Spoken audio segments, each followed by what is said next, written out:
Hello, welcome to the No Way Jose podcast. Today, we're continuing our coverage of the West Memphis 3 with Jacob of the Rise to Liberty podcast.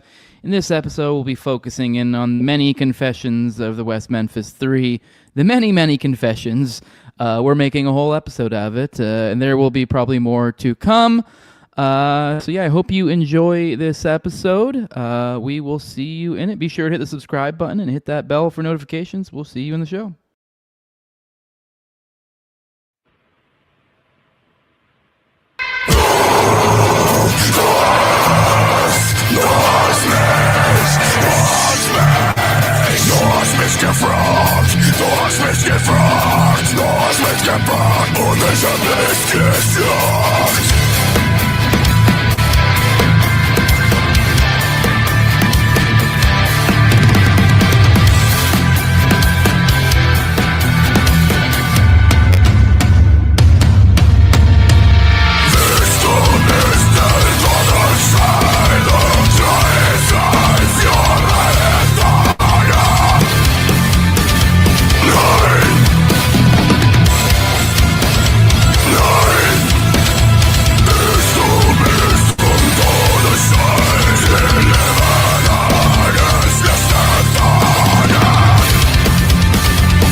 Welcome back to the show, Jacob. I hope you like my beautiful backdrop. This is my kitchen being renovated. You can see the stuff hanging in the background. This is why you guys have seen me lately streaming from my daughter's room at times. But the old lady's sleeping. She took the night off work, so I had to go out here, and the kids are sleeping in their room. So I am recording with the renovation backdrop, but we're continuing our series of the West Memphis 3 regardless. Pleasure to have you again with us, Jacob. I guess today we talked last episode about all the West Memphis 3 was kind of an introductory episode, kind of for those like me who are just kind of too embarrassed to say we don't know what the fuck people are talking about when they talk about the West Memphis 3. So we got that little refresher. Now we're going to actually get a little bit more in depth so we can kind of come away from here, from the story, actually being a little bit more knowledgeable than just kind of the basics. Today we'll be digging into the many confessions. You have any thoughts, perhaps, about these? I mean, we were talking before this. It is kind of crazy how many there are. I don't know if you just have any thoughts on this. I mean, it's not Damien Eccles, I believe, that was the main one or who did, because everyone usually thinks of Damien Eccles when they think of the West Memphis 3, but it wasn't him with these confessions. It was one of the other guys. So I don't know if you want to kind of introduce this a theme that we'll be going into. I mean, if you have any thoughts, like, I mean, is it a duper's delight thing? What is it with this one unhinged dude that's just dropping all the deets all the time to everyone? You're muted, by the way. I did that earlier too. Fucking mute button. But so yeah, the person who confessed is Jesse Miskelly, one of the three. So just for reference, there's Damien Eccles, Jesse Miskelly, and Jason Baldwin. These are who is referred to as the West Memphis 3. Although I do believe that the West Memphis 3 title should be reserved for the little boys who lost their lives. Now, Jesse Miskelly, in my personal opinion, after going through all of this and deep diving as much as I have, I personally believe that, well, first I'll say, I think they're all three guilty of sin. And according to the law, they all three are. They are twice convicted child murderers, period. That is what the law says, but they are out walking around. Now, my personal opinion, and this could probably be argued, but I personally believe that Jesse Miskelly actually feels bad about what he did. Now, I don't think that means he's a good person or any of these other things, but I do genuinely believe that he has regret, which is the reason why he keeps confessing. But as of this year, there are 8 official confessions on the record. So Most people will say 4, but there's 8. And that's 8 confessions from somebody who is allegedly innocent, right? That's a lot of confessions for somebody who never committed the crime in the first place. And 100%. Yeah. Sorry. right. And the thing is granted, and we'll kind of go through this, but there's details that changed, but there's core details that stay the same all the way through. And so that's kind of why I compiled all 8 confessions, to look at all of them, be able to see what stayed consistent, what changed, and kind of look at the details of like what was happening at the time. So yeah, it's incredibly interesting. But yeah, I do believe he has some sort of regret about what happened. The stories about him being sick and crying to people after, and admitting to people like immediately after it happened. Like I think he does have some sort of regret. And he's also the only person that stays out of the limelight. Damien's in the limelight all the time. He wants the attention. Jesse does not.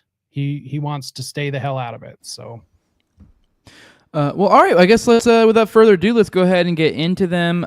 We had talked about starting from the lowest tier and working up, kind of that way. Kind of everyone does. You see those Watch Mojo top 10 type things. We're doing, I guess, top 8 and finishing off on the number 1. So we'll be going from the, I guess, the the least sensational to the most, or maybe not sensational is probably the wrong word, but the most revealing, I guess, perhaps would be the best way to put it.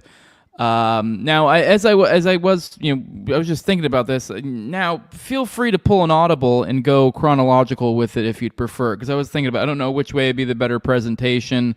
I do like kind of, finishing off on the craziest one, but that could end up being confusing, right, from a chronological perspective. So I guess you can kind of take point on that and choose whether you want to start from the bottom and work up, or if you just want to go chronological with it. Because I'm not sure. You probably have a better idea on which way would be the better way to present these ideas. So first and foremost, let's see. Let's add this to the screen. So this is a document that I've been working on. At some point in time, as soon as I've got all of these documents where they need to be, there's 4 of them all together, I will make these available to the public just for free. Honestly, I know there's a lot of people out there that are like visual learners like myself, and they will help quite a bit. Let's see here. I'm going to see if I can upsize this in the background just a little bit. Let's see. Yeah, we'll just create a new layout for that. That'll help a little bit. But so yeah, once these are done, I will make these available. So basically, this is a pattern. Confessions span from May 6th, 1993, which is the day after the bodies were discovered, through October of 1994. These are confessions to multiple different people with consistent critical details. Now, I've used a confession ranking system. The purpose of the ranking system is not all confessions are equal in evidentiary value. This ranking helps prioritize which confessions to emphasize, or which ones to look at, which ones have the highest reliability, the maximum detail, that sort of thing. So there's tier 1. We'll run through these just real quick. Tier 1, maximum detail, highest reliability. June 3rd, 1993, first police confession, which was recorded. February 8th, 1994, the Bible confession, which was physical corroboration. May 6th, 1993, confession to Buddy Lucas. And I think this is of the most important. I think that is the most important confession, is the one to Buddy Lucas. Tier 2, moderate detail. And these are February 17th, 1994, to the prosecutors after conviction. February 4th, 1994, was in transport to prison, and he confessed to 2 deputies. Tier 3 was brief confessions, October 24th, 1994, to a cellmate, Michael Johnson, and June 11th, 1993, two own defense attorneys. And then Tier 4, minimum detail, which is August 19th, 1993, to attorney Dan Stidham. So we'll pretty much we'll combine like Tier 3 and 4. Because the ones that we really want to focus on are Tier 2 and Tier 1. So let's just let me see where these are. So confession 3. Let's see. I didn't really organize them to discuss them that way necessarily. Let's see. Do you have it presented in chronological? Because we can do chronological. That works fine too. So Yeah. Because it actually might be a better way to present it that way. Right. We know as these come. Although I guess it'd be a little bit more fun, so far as a presentation to end on the craziest one. But for a better understanding, I think it actually might be more fruitful to approach it from a chronological standpoint. Yeah, let's just run through them like that. It'll just make it quicker. So confession number 1, like I said, this is the most important confession. He confessed to Buddy Lucas. Okay. Now this happened May 6th on 1993. Now, if anyone remembers from the timeline, the boys went missing on May 5th, 1993. And their bodies were discovered May 6th. And it says morning after bodies were discovered. Technically, they were discovered that afternoon, but that's just a little clerical error on my end. Anyways, this is a Tier 1 critical first confession. So this happened before the bodies were discovered. May 6, 1993 morning, approximately 9 a.m. Local time. Location, it happened at Jesse Miskelly's residence. The witness, Buddy Lucas, his friend. Context. The context of this this confession happened before any police interrogation happened. So the police just discovered the bodies. They're not even thinking about suspects quite yet. I mean, they're just barely recovering the bodies out of this drainage ditch. And this is when it happens. So what happened? Buddy Lucas went to Jesse's house around 9 in the morning, knocked on his door 3 to 4 times. Jesse was still in bed at this time. Big Jesse, which is Jesse Miskelly's father, was at work. Jesse finally opened the door, and Jesse didn't want Buddy inside. Buddy Lucas was coming to like hang out, see what he was doing. I mean, mind you, these kids were skipping school, right? So it was whatever. They were a bunch of degenerates, I guess, Yeah, kids do it, yeah. Right, exactly. These kids did it more frequently than most kids, but nonetheless, I mean, I skipped school too, It happens. I actually was a dork who didn't really, but it was not that. It was more just I didn't want to have to deal with the trouble of redoing the work later, so just show up. It's easier to show up to school. Right, exactly. So, Buddy was coming over to hang out with Jesse, but Jesse didn't want Buddy inside at all. And in fact, Jesse said to Buddy, quote, "Let's stay out here on the porch." Now that's from the confession that Buddy himself gave to the police. And they talked on the porch. Now, what is important is Jesse's condition at the time to Buddy. According to what Buddy Lucas said, is Jesse was breaking out in a sweat. His eyes were watering, appeared to have been crying. He was incredibly anxious and distressed. The conversation, the way that the conversation went is that they talked about friends initially, it's just kind of pleasantries.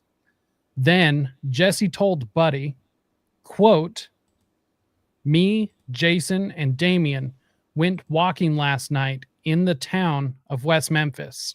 Key detail, because the defense had argued that Damien, Jason, and Jesse were not in West Memphis. That was one of the first alibis of Damien Eccles. He wasn't even in West Memphis. He never went to West Memphis. He didn't even live in West Memphis. Well, that's just a blatant lie. They were in West Memphis. They were all palling around and they were walking around town. Buddy asked why they didn't come get him. Like, what the hell, dude? Like, you guys were hanging out and didn't come get me? Jesse told him we were in a hurry. Jesse told Buddy that Jesse told Buddy that Jesse got into a fight. Buddy asked, did Damien and Jason help you? Jesse said yes. Buddy asked, did you all hurt anybody? Did y'all hurt anybody? Jesse said yes. Jesse's full admission, and now this is where things get pretty spicy. Jesse said that he was with Jason and Damien when they sacrificed them little kids, is what he said to Buddy Lucas. And mind you, I mean, the news isn't even really breaking on it at this point, because this is like, you know, between 9 and 10 in the morning. They didn't find the bodies of the little boys until about like 1:32. So nobody really knew of this yet. So sacrifice them little kids. Like, what the hell is he talking about? Mm-hmm. So Buddy says back to him, I was going to come and tell the police. Jesse said, no, I'll do it. Jesse and he would tell the police. Jesse ended up admitting later on in the back of the head to keep them from running. So this is one of the things out of the case, is that and the police actually recovered a couple of sticks that were actually used in the assault. Let's see. I wonder if I have those real quick. If I can find those. Oh, no, wait, that's the crime scene. Right here. So let me just pull these up real quick. Come on. Maybe. Anyways, why that's getting pulled up, if it does pull up. This is the important part of Jesse admitting that Jesse said he was with Jason and Damien, so he already admits that. But then, because there's one part I probably should add to this, but Jesse had some like scrapes on him, you know, like some defensive wounds, but something that looked like, well, if you got in a fight with a couple of other guys, you would probably have these same types of wounds, right? And so that's what Buddy Lucas was asking about. And, you know, did you hurt anybody? Yeah, we got in a fight. And apparently at this point, when Jesse was talking about it, he like broke down. He just couldn't contain it. His eyes just started just pouring tears, and he was like a blubbering mess. And this is when he says that when he was with Jason and Damien, when they sacrificed them little kids. So, I mean, trying to think from the point of, okay, well, they're innocent. Well, then why is this conversation even happening? Like, that doesn't make sense to me. Because that's kind of how I try to look at, well, I try to look at every project I ever do, is like, I try to take from the official story. And the official story is that these three boys didn't do this. Well, using that logic, using that story, why would he even be having this conversation? Now, I will say this does depend upon this depends upon Buddy Lucas and if he is a trustworthy person. Mm-hmm. But Buddy Lucas is friends with Jesse. So why would he make up this story? because this all comes from a confession from Buddy Lucas. So if these two are friends, he's going to cover for his friend unless you know, he realizes that Jesse did this and is like, oh shit, I need to tell the cops. Like, I don't understand why Buddy would tell the cops this story, explain what happened, and then like it would be a lie. It doesn't make sense if this was completely made up. Because the police did confirm Buddy Lucas went over to Jesse's house that morning. So that's not in dispute at all. I guess what is in dispute is actually what the conversation was like. However, here's what's also confirmed. Jesse gave Buddy Lucas a pair of white and blue Adidas shoes. Now, this is confirmed. This is confirmed by police reports, the investigators.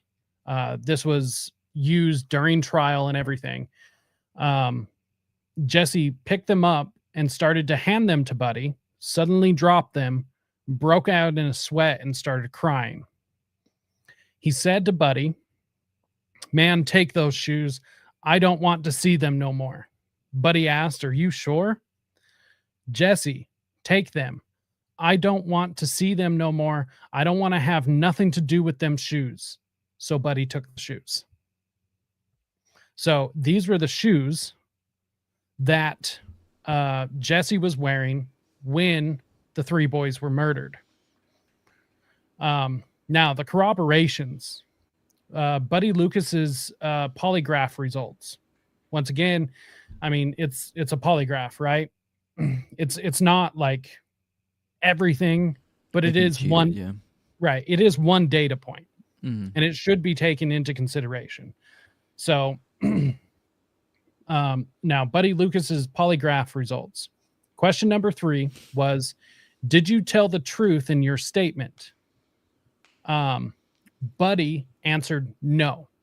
So he's being asked if his statement to the police was the truth. Buddy said no, because he tried to play it off later like, no, I was just lying.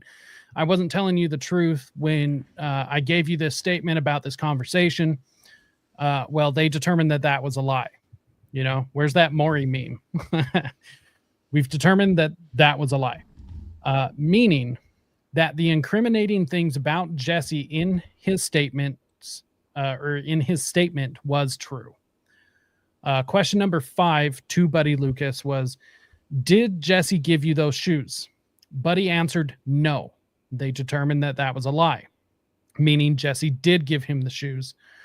Question number 7, did Jesse tell you Damien and Jason killed those boys? Buddy answered no. The polygraph, what the hell are those guys called? The polygrapher. Sounds like a bad thing when you say it like that. Polygrapher. He determined that Buddy Lucas was lying. So Jesse did tell him these things. Question number 9. I feel like they're probably like polygraph technicians or something, but go on. Right. When you were there, or were you there? Buddy answered no. They determined that was the truth, meaning Buddy was not there. Now, why did Buddy lie on the polygraph? So he admitted he lied because he was afraid of his family's safety. He was afraid that Jesse would have somebody hurt him. He was afraid of Damien, and he knew Damien and Jason look like the type of person involved. So here's the one thing that like a lot of people don't talk about is the vibe around all of these friend groups is that lots of people were scared of Damien. Like they knew this kid would just like go off for no reason. They knew that he would freak out. And you know, he had a wild reputation. He had been in 3 separate mental hospitals for all sorts of various things. He was into weird shit, and the kids knew it because surprise, teenagers know things about other teenagers that maybe the parents don't. Surprise. So people were genuinely scared of Damien and Jason because Damien and Jason were like best friends. So the this is after Buddy was polygraphed, and this is when he admitted that he lied because he was afraid for his family's safety. He was afraid that Jesse might have somebody hurt his family because of what he told the police. He was definitely afraid of Damien. Knew Damien and Jason looked like the type of person involved. I mean, that's conjecture, but they do. In my opinion, they do. So, but this is of course, hindsight after the fact, all of these things. So Buddy knew that Jesse was telling the truth.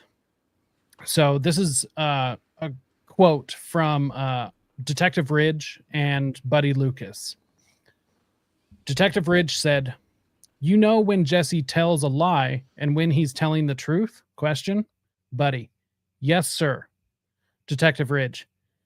Did you believe that he was telling or what he was telling you to be true? Buddy. Yeah, I could see it in his eyes. So at this point, police obtained the shoes through a search warrant on October 1993. Now, the significance of this entire confession, it's the very first confession. It's unprompted to a friend. It was before police involvement. It was, it says morning after, but it's the morning of when the bodies were discovered. It shows Jesse disposing of potential evidence, which it ended up being evidence. Verbal admission of guilt, emotional state consistent with guilt, and used word sacrificed before any public satanic panic cries. So this is why I think it makes the most important confession. The first, yeah. Yeah, I mean, it's the first. He's upset. He raw. uses the word sacrifice, like I said, it does hinge on the credibility of Buddy Lucas. But the thing with that is, why would he lie is the thing. He has nothing to gain from it. And people don't lie unless there is something to gain. Mm-hmm. All right, so now we're on to the second confession. This is June 3rd. We're still in a tier 1, so it seems like, although that makes sense, I guess the initial ones are probably going to be the ones that are going to probably be more raw, where they're going to be saying a lot more stuff out of pocket, and then they're going to clam up as time goes on. Real quick, I was going to show these. Let's see. So these are the sticks that were recovered. These were evidence because Jesse talked about, hitting a couple of the boys with sticks, that to prevent them from running, basically. And these were the sticks that were recovered, that the police found. And so these are basically what he used, or all three of them used. So, there is corroboration with exactly. And have you ever seen those memes of people that be like, "Look at this stick I found"? That's what it looks like. a little more dark, a little more sinister here, but right. But I mean, it's essentially the same thing, right? Mm-hmm. And also, I mean, guys be playing with sticks. Yeah. So like that's Tales just how time. it is. Yeah. Right. Yeah, that's all they were doing. They're just sword fighting in the woods. That's all that was going on. Right. Got a little carried away, got a little out of hand. All right, now back to the second confession. Still obviously very juicy. Still in the tier 1. Oh, yeah. Still a raw type time period for him. Right.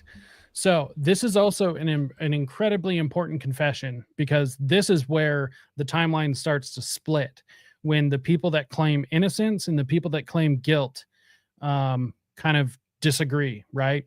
The people who claim innocent say that confession number 2, which is the first official confession to police that was recorded.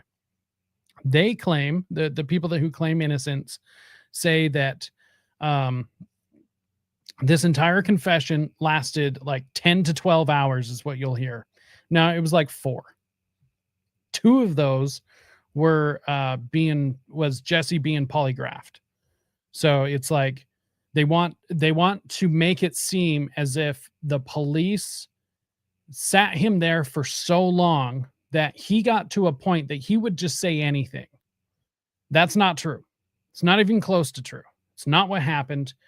It's never what happened. It's never going to be what's happened, because the timeline of when they got there, they, meaning Jesse and his father, who gave permission to the police to be able to question him, it like none of that timeline lines up with the people who claim innocent. So let's get into this, because this is really important to know some of these details. So confession number 2 is June 3rd, 1993. This is to the West Memphis police. This is a recorded confession. Now, the one point before we get into it, the one point that the people who claim innocence do have is the entire time, the police were not recording the entire time. In fact, they only recorded about 30 minutes of the confession. Now, that's a huge fault on the police. Like, they should have been recording the whole thing, period. Like that is true. They should have, and that was their fault on that. But that doesn't change the other bits of truth. So this is a tier 1, most detailed, most critical. The date was June 3rd, 1993. So this is the following month, almost to the day of 30 days. 1993 started somewhere between 2:44 and 3:18 p.m. The location, West Memphis Police Department. It was recorded, audio recording preserved. You can find copies of it out there, and it's not hard to find at all. The witnesses were Detective Brian Ridge, Inspector Gary Gitchell. The context, with father's written consent after Miranda rights and after a failed polygraph. So this is when the confession happened. So people who claim innocence will say that father did not give consent. He was never read his Miranda rights, and they don't even mention the polygraph. So what did he confess? So in this confession, he confessed to the pre-murder. In the pre-murder phase, he confessed to being or meeting at Robin Hood Hills around 6 p.m. So meeting with Jason and Damien at around 6 p.m. He claimed it to be the normal cult meeting time. All 3 had been drinking and smoking marijuana that afternoon. Jesse was drinking Evan Williams whiskey. Damien and Jason were also drinking beer, and all 3 of them had smoked 2 marijuana joints. Things that he admitted to in the attack sequence. 3 boys came by Robin Hood Hills around 7 p.m. when it was getting dark. Damien hit Christopher Byers. Jason hit Stevie Branch. Michael Moore ran. Jesse chased him and caught him. And all 3 of them beat all 3 boys severely. He also admits to the sexual assault. He admits that the boys were sodomized. Jesse admits to Jason wanting to cut Michael Moore's genitals. Jesse prevented Jason from cutting Michael. Now, this is a critical detail, because this is, in fact, probably the most critical detail out of this confession, because what boys were mutilated and which ones weren't correctly. Now, this was a key detail that was left out of any sort of reporting. The police kept this detail close to their chest. So outside of the detectives, nobody knew this detail. So exactly how is Jesse going to know this? Like, I mean, you literally have to think that he is the luckiest guesser of all time, that he guessed this correctly if he didn't have foreknowledge of it. I I don't buy that. I don't buy that Jesse is just making shit up. He was kept there for 10 hours and he's just gonna guess correctly. No, no, I'm not buying it. Most people don't either. Some other details that came out of this was that the boys were tied with shoelaces, wrist to ankle, which was also another key detail that was left out of any reporting at this time. The boys drowned in the ditch, and Christopher Byers was castrated. Apparently, Jason did that with the knife that they later found. Now, some of the key details about the cleanup of the crime scene. Well, first of all, that the crime scene was cleaned up is a massive detail that they got out of this confession. Um, Jesse was quoted as saying that he wiped my footprints with a stick like a zigzag. So just like brushing it all over, trying to get rid of whatever leftover footprints were there. He was quoted as saying, covering up my footprints and everything and the blood. He also was quoted as saying, wipe them like in water. And you know the grammar is terrible, but if you listen to the recording, you'll understand why. He's They're not Tennessee boys, so a little right. probably Well, a little twang to Arkansas, it. Arkansas boys. Oh, Memphis. I always think it's West Tennessee for some Memphis. reason. Isn't there like one of those cities that's like on both sides of the border or something like that? Yep. Maybe. Okay, there you go. That's why the mix up. Yeah, There you go. yeah, because Memphis is on one side of the Mississippi, and then West Memphis is right across the river. So, Okay. and then he was also quoted as saying, "splashed water on the banks where blood was." Now, the key details that they learned after this, or after the murders had occurred, was that Jesse left around 8:30 p.m. because he couldn't stomach it anymore. Is what he told police, is that it was making him too sick. They also learned that Damien and Jason stayed to finish killing the boys. Jesse also confessed that Jason called Jesse around 9 p.m. asking why he left. And Jesse told Jason that he couldn't handle it anymore. A couple of pieces of corroboration. Out of the Michael Moore detail, the autopsy confirmed Michael had no genital mutilation. Christopher and Stevie both did. Like I said, he guessed that correctly if he's the world's best guesser, or he had foreknowledge of it.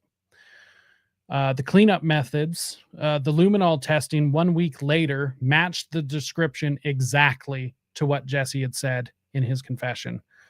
The 9 p.m. phone call, Lee Rush confirmed that Jesse got a 9 p.m. phone call and that Jesse was extremely upset about this.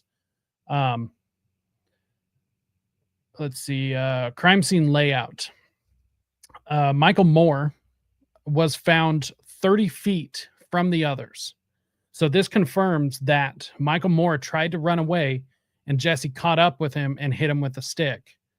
Michael Moore didn't move after that. Let's see. From the others, Jesse said he held Michael separately while Damien and Jason continued brutalizing the other two boys. Also, the shoelaces. Bodies were bound with shoelaces, specifically shoelaces. Drowning, Jesse was able to confirm which boys drowned and which ones didn't, which is, once again, how do you know that if you weren't there? The significance. Only someone present would know Michael wasn't mutilated. Cleanup description matches luminol testing after the confession.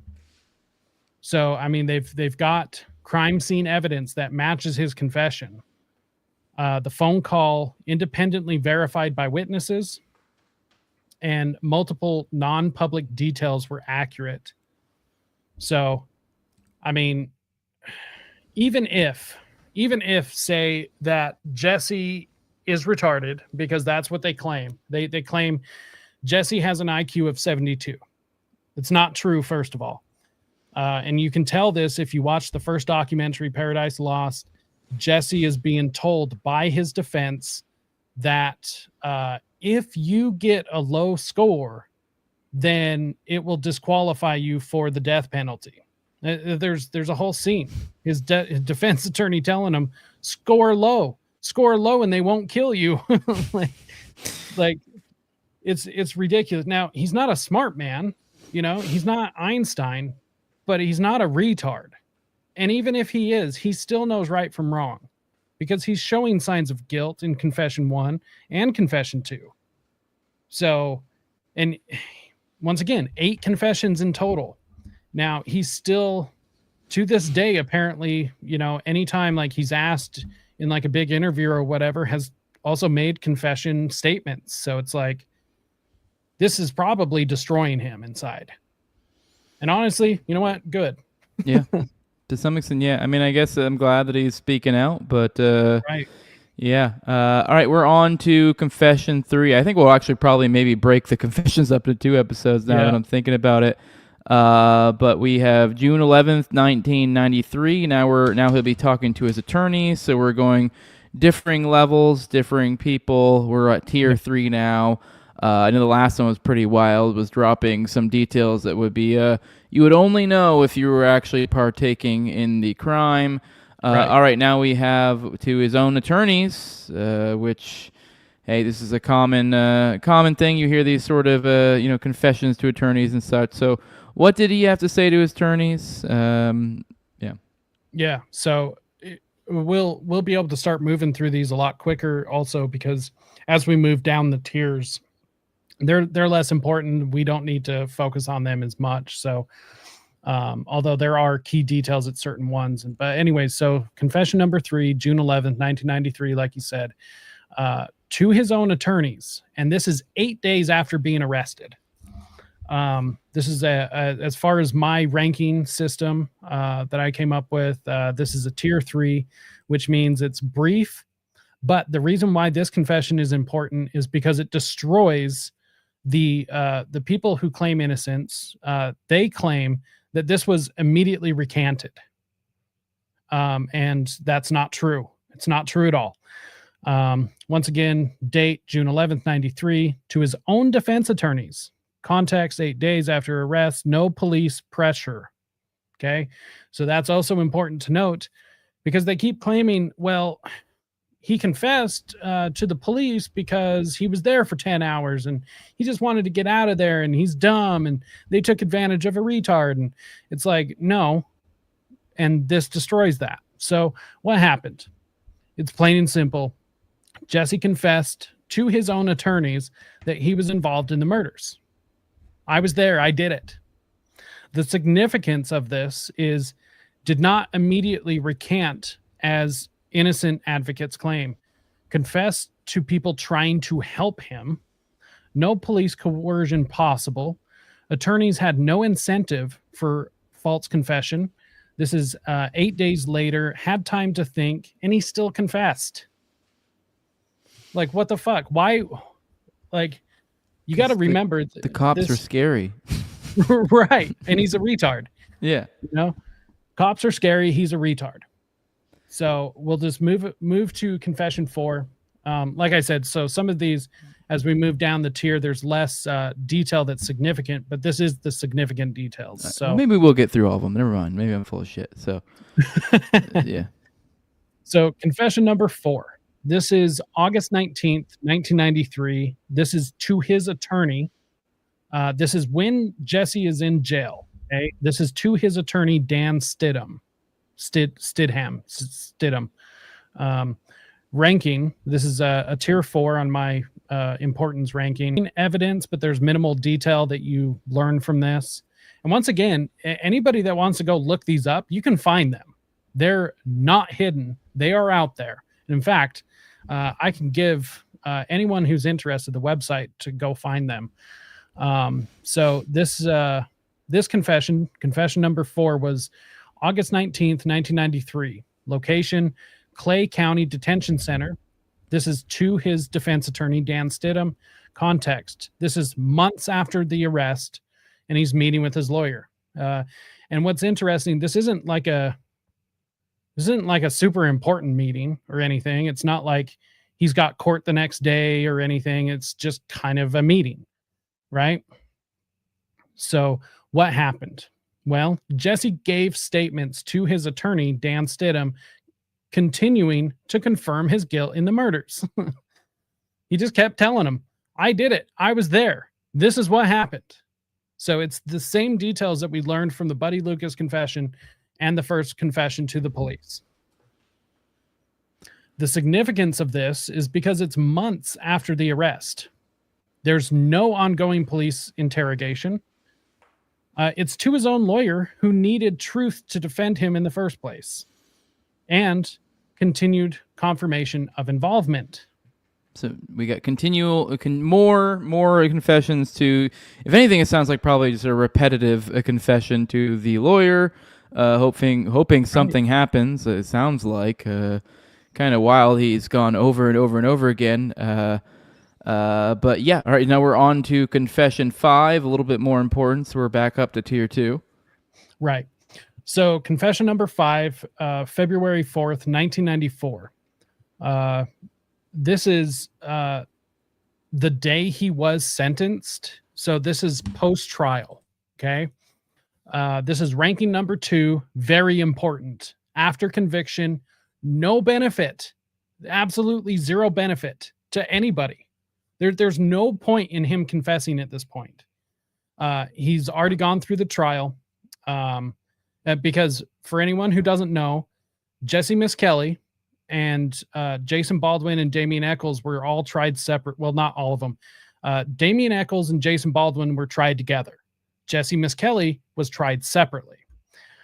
Why Damian and Jason were tried together, we'll get into when we talk more about them. But Jesse Miskelly was tried separately from those other two. That's important to note. So this is literally, he's been sentenced. He's on his way to jail. He's on his way to prison right now. He has been sentenced to life in prison because of these crimes. So this is confession number 5. Why the hell is he even confessing at this point? It might you if he's innocent. So once again, date February 4th, 94, date of sentencing. Officers transporting him to prison is who he confesses to. The witnesses were deputies John Moody and James Lindsay. The distance that they drove, was 175 miles. It was a 175-mile drive from Corning to Pine Bluff. Context: after conviction, after sentencing, no legal benefit possible, period. So this is what he confesses. This is the details, either new details that were that was unknown at this point to any of the other confessions, or he was confirming details that were already known.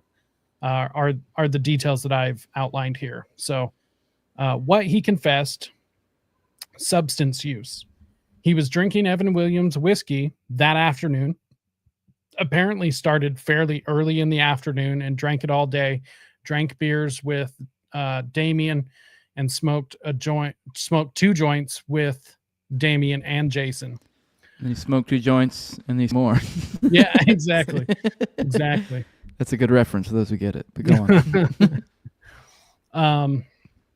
He also confessed to Mrs. Vicky Hutchinson had bought him the whiskey, which was independently verified by her. Now, is that like one of the other kids' moms or something? I would assume, or relative. She's just a neighborhood lady. Okay, basically. Right. Okay. There's a lot of adults in this, but I mean, we'll come back to her definitely at another time. But Vicky Hutchinson I mean, it's not bought it that for odd. I know him. in high school I had adults who'd give me alcohol if I wanted to, so it's not that Right. crazy. So, and Right. nothing weird or untoward was really going on there aside from the fact Not they're really. getting kids alcohol. So, just not that crazy. So, Right. So he also confirmed he smoked the marijuana. He did inhale. Damien and Jason were also, or yeah, no, Jason wasn't drinking beer. That's a correction I need to make. So Damien was drinking beer. Jesse was drinking beer. Jason was not. Damien's drinking Damien's, blood. yeah, yeah, no kidding. And we'll definitely get to that stuff too. I have a whole occult document that we'll get to at some point. But Damien's behavior, Jason admitted, or Jesse admitted to Damien remembered a time when Jason was bleeding. So Damien was like making a big deal out of this because Damien apparently had drank Jason's blood. Can't remember exactly what the situation was because this was kind of like a secondhand like statement comment. Damien took blood with his finger and licked it off. So, but Damien would make comments about drinking human blood. This is one of the things that Jesse confirmed in this confession, which is confirmed by Damien's health records, which is subsequently called Exhibit 500 for anyone who's interested. I have the links for all of that too for anyone that's interested. But these details were confirmed in this confession. So this is why Jesse lied about the details in previous confessions. Jesse was quoted as saying, "I lied about time and rope to trick police." To trick the police is actually the quote. But so basically he explains to these officers, because I mean the officers are driving him 175 miles. They're going to talk. And the officers are interested because it's like, shit, we're going to put this down in the report, which is actually where, you know, we get all of these details, is the report that both of these officers wrote once they dropped him off at prison. So Jesse, and this isn't the only thing that he really admits to, but he basically says that he lied about all of these details to hopefully throw the police off in the investigation. So the details that he, quote, didn't get correct, he intentionally lied about. And that's a reference to confession number 2, the one that he made directly to the police, the one that was recorded. Jesse explains why said rope instead of shoelaces, because that was one of the key details. The innocence advocates will point to that. Well, he said rope instead of shoelaces. Yeah. Okay. Well, he explains that was a lie. Are kind of basically a type. I mean, I don't know. Could you consider a shoelace a rope? I don't know what. How do you define a rope? I mean, this seems like some semantic difference. I mean, a rope, right. I would think it's some sort of, you know, combination of threads intertwined together in some sort of long fashion. I don't know if I don't know what necessarily constitutes a rope as opposed to other things. I know maybe typically the type of material rope is a little bit different typically, but I mean the same material that are made that shoelaces are made out of are also made into rope. So yeah, I mean I guess slightly different. So I feel like it might be more of like a grainy or I don't know, whatever. But yeah, it's the same fucking potato, basically. Yeah, no, totally. And then Jesse also explains why the time estimates were off, which was one of the details that he changed in his police confession to throw investigators off. And that's what he tells these two officers on his way to prison. So it's like, what the fuck? Jesse's demeanor, he was allegedly laughing and smiling the entire time he was telling the story. So, you know, take that for what it is. Officers assured. I guess real quick to back up your point about perhaps guilty. I mean, I know I can say as someone who laughs in inappropriate times, I guess if I was obviously to put myself in his shoes, if I was where he was at, it's kind of one of those like if you don't laugh you're gonna cry type thing or something, or you almost have to be glib. Perhaps I don't know. Maybe that's a way to understand this. Well, and I don't I know. think he was going through like different emotions. Like there was probably times where he didn't give a shit. And then there were probably times where it really tore him up, you know? Hmm. Like because he was involved in the first place. Like he didn't stop this while it was happening. Like even regardless of him being scared of Damien or Jason or whatever, like it doesn't matter. Like he didn't even like try to stop it. So he doesn't feel that guilty, you I'm know? also kind of wonder. It's never really something I've pondered too deep. I guess I've thought about this a little bit, but like being the perpetrator of such obscene traumas, I've always wondered if perhaps, and this may sound a little weird, maybe even controversial for some, if perhaps that could almost create its own separate trauma in a certain Right. sense. And my point being is like perhaps at times these different mood swings could be some sort of something of a semblance of like a disassociation or something like that, being in a Right. different modal, frame of thinking or something, Right. And like due a to this trauma that was PTSD subjected, response. yeah, some sort of thing they subjected themselves to, which obviously we're going to feel a lot like we're not going to feel as bad for this trauma since it's a Right. self-induced trauma, but it's a trauma still nonetheless. Right. So, Well, and yeah. I think that that is totally true. Like it does happen because you notice like if you look at other criminals, like today I was researching some Jeffrey Dahmer stuff, and it seemed like early on in his career like he was more careful and like he cared more and everything, but then as time went on he just was just flippant about it, and so they get desensitized to it. And so this is like Jesse's like big crime, and he's never done anything like this up to this point.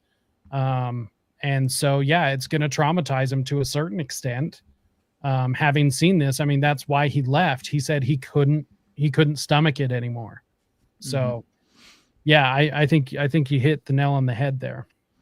One thing that's important to note about this confession is that the officers kept him talking by assuring him that his confessions couldn't be used against him in a new trial, which is true. They weren't used against him in a new trial, but they were sure used as evidence and continued to be so. Um, and then, even based on that, he decided to confess anyways. So now this is kind of jumping ahead a little bit, but the corroboration for this. So the Evan Williams whiskey bottle. This matches a February 8th Bible confession, which we will get to. This is also a tier one confession, is the Bible confession. Um, so Jesse said that he was drinking the whiskey, and after he'd left, he finished off the whiskey and he broke the bottle underneath an overpass. His defense attorney went to that overpass and they found the bottle. So, could it be a different bottle? Maybe. I find that kind of unlikely. But yeah, so that's the corroboration. Also, Damien drinks blood, matches Exhibit 500 mental health records. So these mental health records are records that come from physicians. They come from his mental health physicians at three separate mental health facilities that he went to, and all three mental health facilities and physicians at those facilities confirmed that Damien had and continued to drink blood. So this is not like some wild, crazy, satanic panic conspiracy theory. Like, it's confirmed. Vicky Hutchinson corroborates the whiskey purchase. Now, the significance of this confession is action. There's no way to help his case. After sentencing, Jesse was already life plus 40 years. Like, what's the point? Assured it couldn't be used against him in a new trial, he still confessed. Officers had nothing to gain from false report. I mean, he's already going to prison. Why would the cops make this up is the thing. Maybe. Is it possible? Yeah, it's possible, but is it likely? Hmm. I don't see it being likely. Like, it just doesn't make sense, because it's even at that point, if the officers put in a fake report, it's not going to change his sentencing. It's not going to change anything. So why would they? Yeah. So, because cops be doing cop stuff, I guess. Yeah. Right. All right. Well, Go ahead. Sorry, go that's that's just kind of like the whole point of the people who claim innocence is yeah. cops do cop stuff, and that's why cops bad. Which that I mean I understand. I'm here for that argument, but Same. you gotta give me some corroboration here. You gotta give me something. Not that I'm necessarily gonna knee jerk take the cop side, but I also Right. like if you're making a claim, I'm sorry. I mean you're gonna have to back it up a little bit. But Right. we're on to the Bible confession. We're back in tier 1. Things are getting a little, Yep. so we know it's gonna be a little juicy. So let's get into it. So, confession number 6, February 8th, 1994, the Bible confession. This is one that's talked about a lot. This is hand on a Bible to attorney. Okay. And, take that for what it is. So, that's going to mean something to some people. It's going to mean jack shit to others. I mean, it's to a trio of Satanists. yeah, right.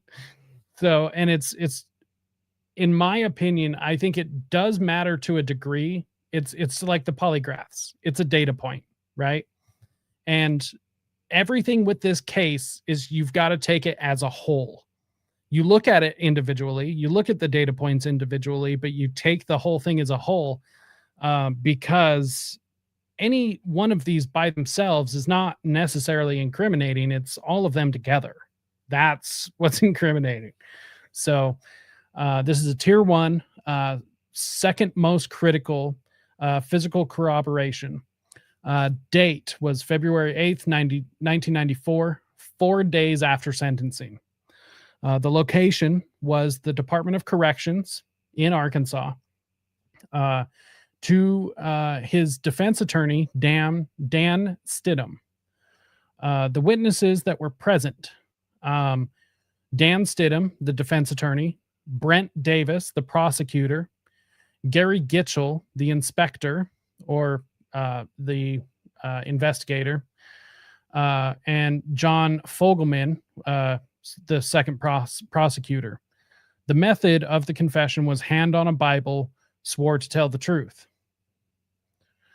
So what did he confess? Well, the opening statement. Stidham was quoted as saying, "What's the truth, Jesse? I want to know the truth." Jesse, the truth is me and Jason and Damien done it. Okay. I mean, damn. Pretty straightforward. Yeah, pretty damn straightforward. So, victim identification. Identified victim wearing Boy Scout uniform as Michael Moore. Well, that makes it more fucked up, doesn't it? Right. I don't know why it's equally fucked up, I guess, but it feels more fucked up somehow. Yeah, right. But he was able to identify the victim correctly. If he wasn't there and he was innocent, how was he able to do that? Like, it doesn't make sense. You can't tell me that Jesse's in prison reading the newspaper, getting details from the newspaper. That is retarded. He's not reading the newspaper, period, let alone inside the prison. He also identified the blonde one with face wound on left side, which was Stevie Branch. Stevie Branch was blonde with a huge cut on the left side of his face where Jason hit him with the survival knife. Jason's actions, another thing that was able to be confirmed through this confession, Jesse was quoted as saying, he, meaning Jason, he said he wanted to do the other one, the one I was beating up on. I told him no. So he's talking about Michael Moore. So Jesse was beating up Michael Moore. That's who he chased 30 feet away from the others because Michael Moore ran. Jesse caught up to him. Jason wanted to assault, slice up Michael, but Jesse told him no. I don't know why he did this, but that's what they were able to confirm through this.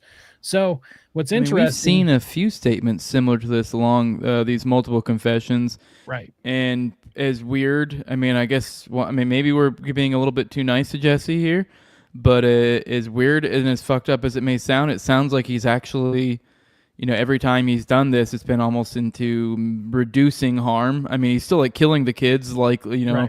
but as opposed to he's wanting to do the sort of things we hear about in like Program to Kill and like doing crazy, mutilation and displaying their bodies and yada yada, doing all. And whereas it seems like Jesse did not want to do this. It almost sounded like he just was like, let's just kill the kids and let's just go type thing. If anything, Right. so I don't know if it's a peer pressure, if he felt pushed into this or what, but it sounds like he just kind of wanted to do it and be done with it and not, I don't know, try to not. I mean, obviously it's still incredibly awful, but like that's the Right. impression I'm getting at least.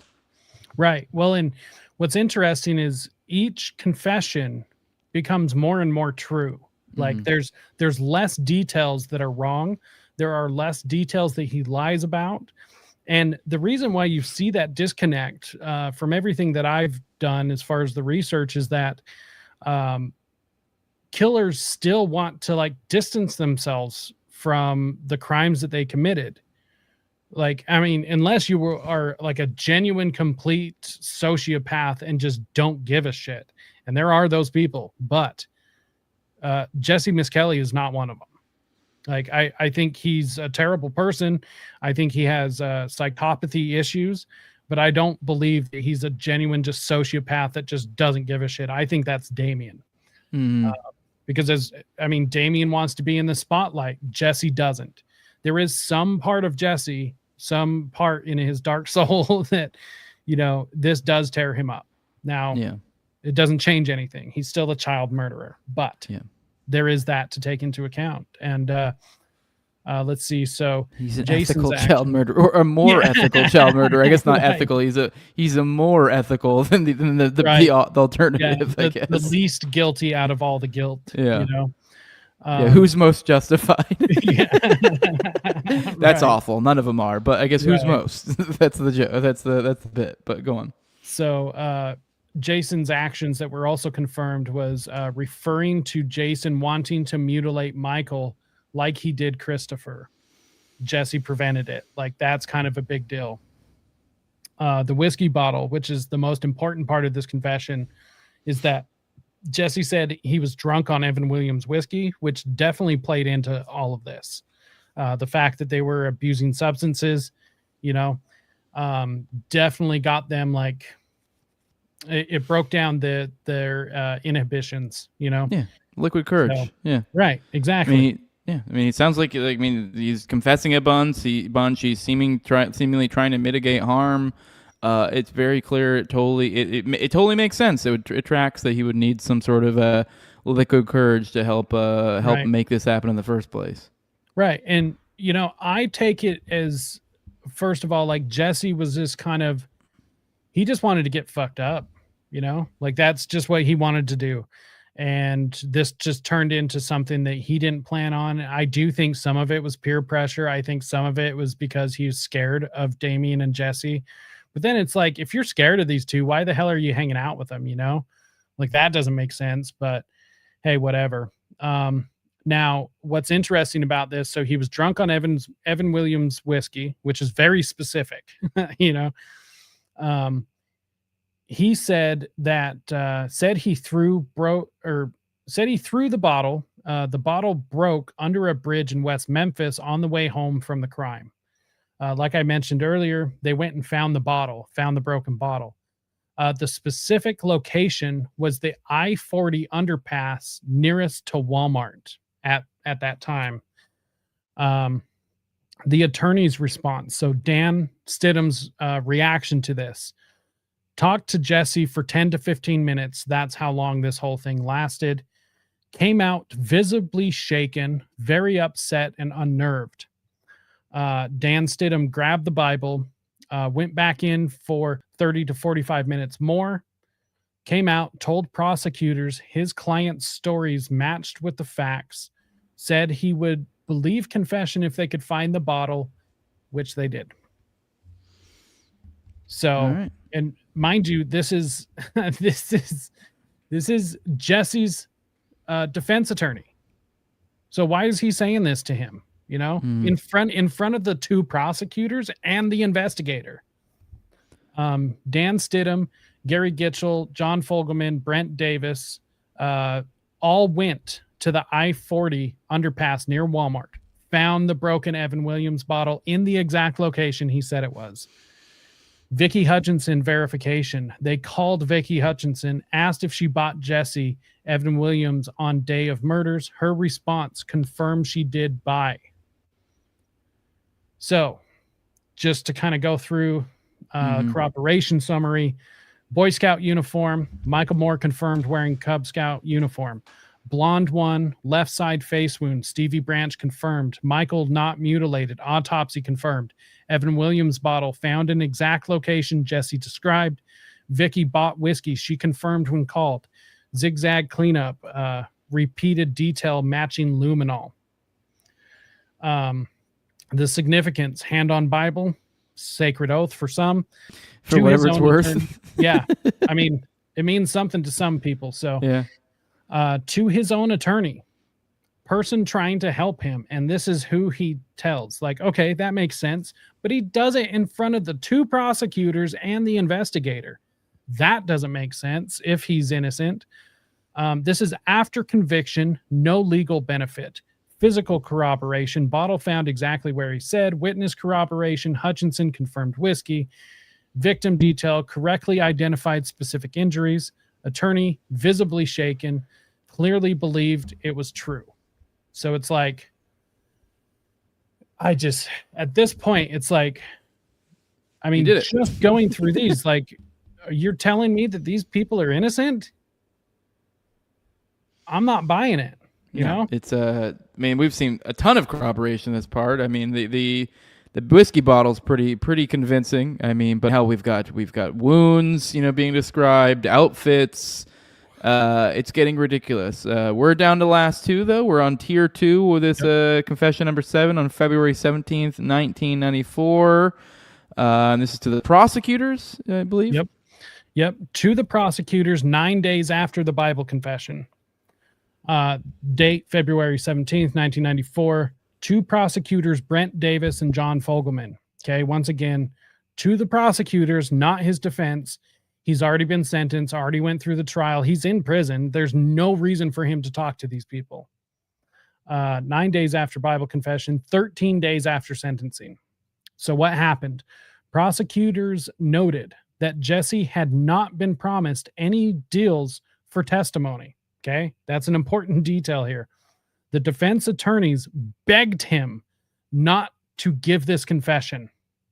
So his attorneys begged him, don't do this. Please don't do this. Jesse's response, gave a confession anyways. I'm going to do it. Yes, totally. Leroy Jenkins. Yes, totally. Yeah. And then the content of what he confessed was the exact same story, the same details as the Bible confession. Okay, so before it was to his lawyers or now it's going to prosecutors. This is why this is actually pretty damning, and so he's kind of doing it under basically damn near any scenario you can think of, whether it's to his benefit, not to his benefit, whether it's after sentencing, before sentencing, to his lawyers, to his prosecutor, to friends, he's telling everybody. Yeah, it's all over the place. Yeah. He doesn't give a shit. He's telling people, and I think it's like his subconscious or something. Like, I don't know why. But he did. And this is all confirmed, So the significance of this number 7, no deals were promised. Okay. That's a very important detail because he's not getting any time off. And even if he did, they give him 40 years off. He's still doing life, So it's like, that doesn't make sense. Prosecutors documented this fact, though. The attorneys tried to stop him, and he insisted, gave it anyways. No possible benefit, already convicted and sentenced, maintained consistency, same story plus months later. once again, went against legal advice, confessed despite attorneys begging him not to. I thought that was important enough to mention twice. Mm-hmm. All right, Because, and now like, we're on to number 8, and this is the one. It sounds like the one that's always the. Here's the one that, like, if this was the only one, we might side eye. We go, well, that's kind of right, dubious, you know. right, The tried and true. Oh, some cellmate overheard you say right, something, and oh, just don't worry about the fact he's in jail for CP or something crazy, and oh right, wow, isn't that crazy? Things are going so well for him now. right, right. Like, yeah. So there's 7 confessions before this one. And I There's bet you ones people where, point to this one all the time, probably, don't they? oh yeah, Yeah. all the time. The people that claim innocence, they're like, well, we can't trust him. But they also point to Buddy Lucas, the first one, and say, well, we can't trust Buddy Lucas. He's a liar too. And it's We like, can't okay, trust the so prosecution. We can't trust. We can't trust the yeah, defense. We can't trust the like, yeah. yeah, exactly. It's insane. The people that claim innocence in this case are grasping for straws. But what they are hoping is that you don't know these details, period. So Mhm. this is probably, as far as this topic goes, these details are of the utmost importance because it tells the truth. Yeah, I mean, So, I'm not embroiled in this West Memphis 3, but if I had to guess, I bet you how it goes is, oh, did you know that one of his confession was to a cellmate and yada yada yada yada, and then come to yep. find out, you're like, yeah, but what about the other 7? You know, you're not Yeah. mentioning that, you know. Yeah, So, and these are just the documented ones, like the official documented ones. There's plenty of others. There's tons of them that I didn't even think of mentioning because they're like offhanded comments or like interviews that he's given later on and like all sorts of stuff. And this is just Jesse. Like, just wait getting into Damien and Jason. Like, it mm. just gets so much worse. So, confession number 8, October 24th, 1994, to cellmate Michael Johnson in prison. So this is his bunkmate, right? They're just chilling in prison. Absolutely no reason to confess at this point. My ranking was tier 3. It's important. It's unprompted and in prison. Like I said, October 24th, 94, cellmate Michael Johnson, unprompted confession while incarcerated. Now, what happened? Michael Johnson's actions.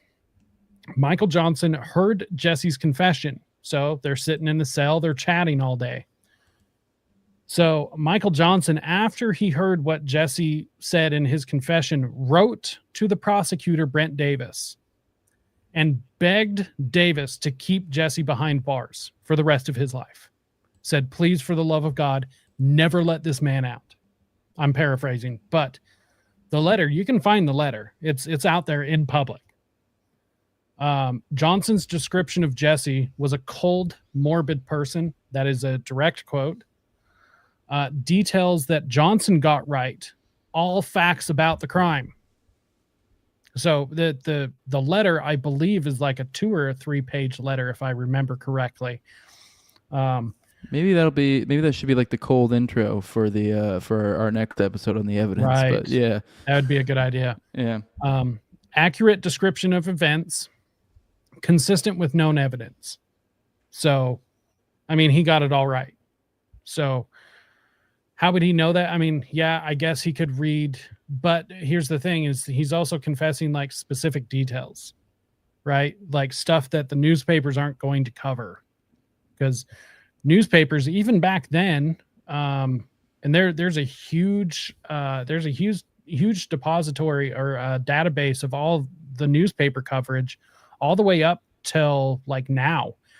And the newspapers never really covered the details back then. So this is in 94. This is not that long after the case, right? So yeah, October 24th, 94. I mean, the newspapers aren't covering the details at this point. So where is Johnson getting this unless he's getting it from Jesse?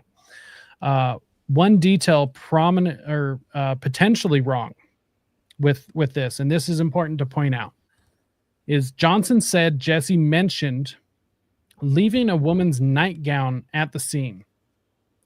No nightgown was found at the scene. So that's kind of a weird, like, where the fuck did that come from? But This is weird. fibers consistent with Jason Baldwin's mother's bathrobe was found. So that's a bathrobe, right, nightgown, potato, right, potato. Yeah. exactly. Jesse called a bathrobe a nightgown, Yeah. So there is that. Now the significant evidence, or the significance, it's unprompted confession to cellmate, not authorities, no benefit, already in prison, nearly perfect accuracy, all facts correct except one possibly wrong. That's pretty damn good. That's a 99% success rate, Really, even maybe 100, depending how you define Right. it. Right. I mean, So, that's still an A, if you're going off of school grading, that's still an A. So bathrobe, nightgown, maybe same item, different terminology.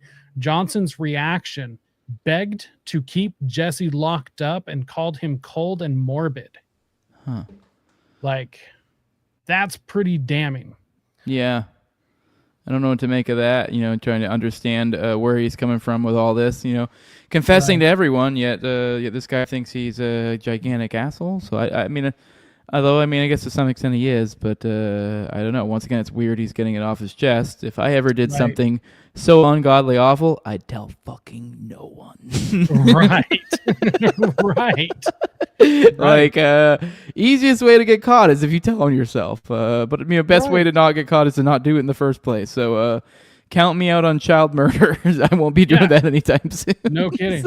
So, now here's a couple of last minute confession reports that's kind of notable to include before we get out of here. Mm-hmm. So people who once believed in their innocence, who no longer believe in their innocence. So prison counselors and West Memphis 3 supporters who stopped believing. The prison counselor for Jesse Miskelly, dates are unknown for this, but for years, rumors circulated that Jesse continued confessing to prison counselors.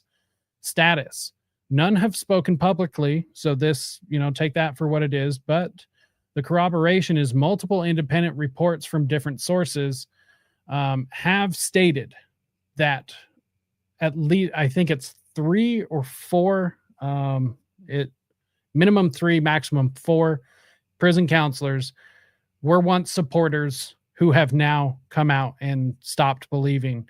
That was either, people saying, well, I knew this person who gave the quote. So there were reporters that talked to some prison counselors, but none of them have ever come out publicly and said, my name is so-and-so and I say this.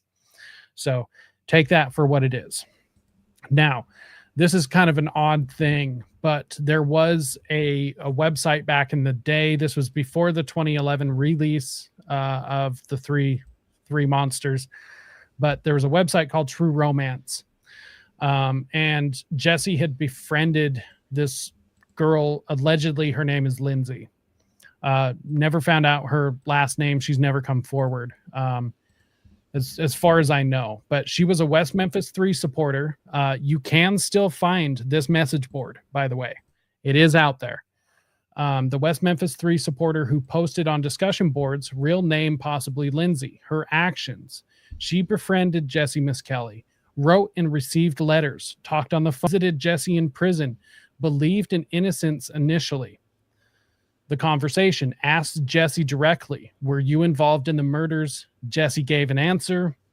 Her response: immediately ceased all contact with Jesse, stopped believing in innocence, became a non-believer, never disclosed what he told her, but it clearly wasn't good.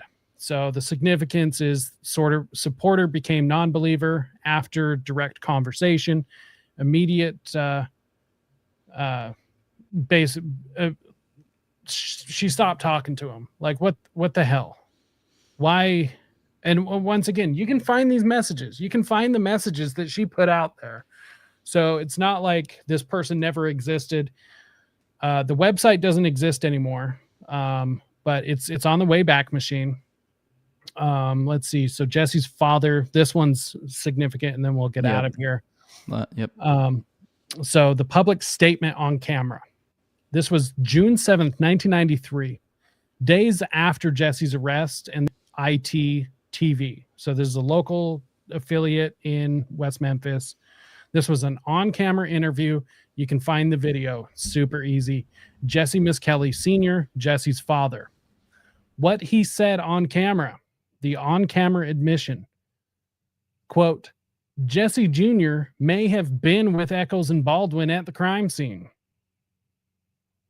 Okay, so why this matters is his own father believed he was involved. May have been there. Why the hell would he say that if he knew that his son was innocent? That doesn't make sense. This was thrown under the bus.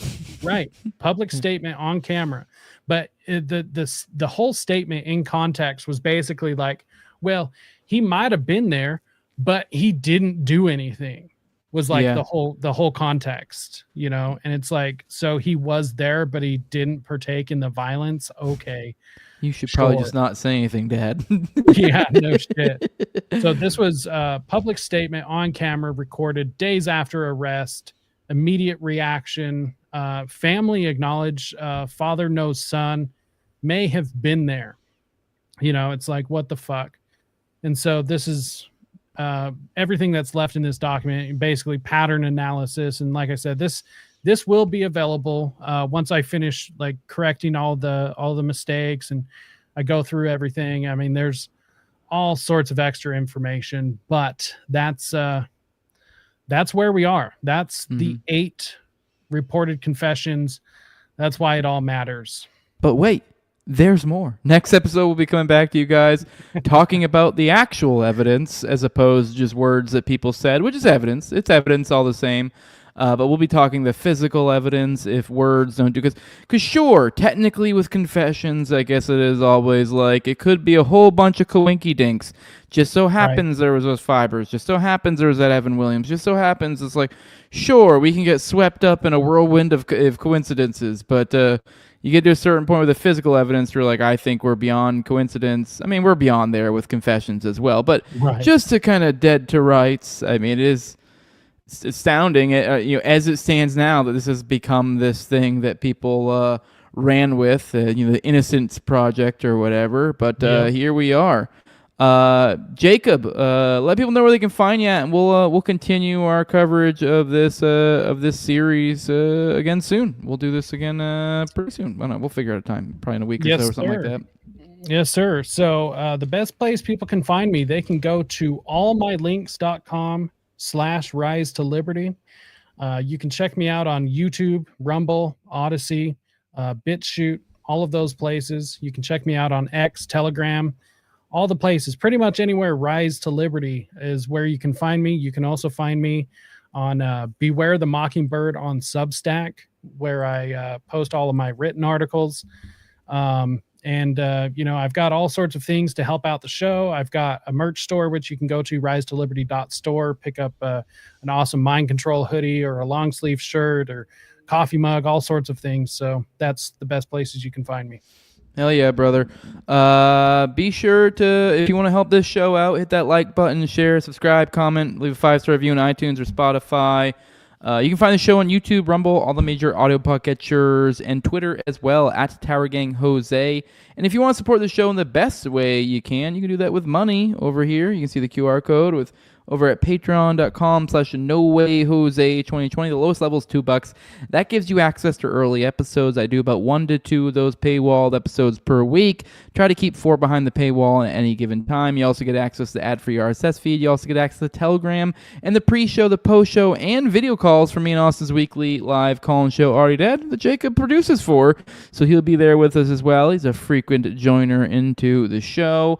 And I give a big shout out as a big thank you to my sponsors. It's the highest level of my Patreon every episode, and as a big thank you to them, big shout out to the homie Tower Gang, my previous Toad, my previous co-host from Tower Gang at Learn Toad, also at Abrogate D's, at ZOVRCK, at _Infant Zeal, Tim Tuttle, at Jolly and Klebold, May, at Wayne Tackless, One Inherited Car for Kids, No Free Lunch, Jack, Mark Vestibule, and Jacob Winograd of the Biblical Anarchy Podcast. And with that, guys, we're going to get out of here. We'll see you again on the next one, and we're out. Bye-bye.